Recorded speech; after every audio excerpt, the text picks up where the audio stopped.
আমার মনে হয় এটা one of the most easiest একটা চিকেন রোস্টের রেসিপি।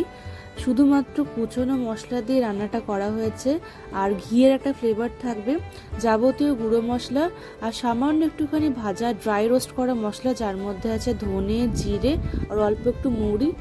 এই সমস্ত সাধারণ হাতের কাছে থাকা জিনিস দিয়ে রান্নাটা কিন্তু দুর্দান্ত হয় খেতে। একবার ট্রাই করার অনুরোধ রইল। আর যদি ভিডিওটা ভালো লাগে, লাইক, শেয়ার, সাবস্ক্রাইব কিন্তু অবশ্যই করবে।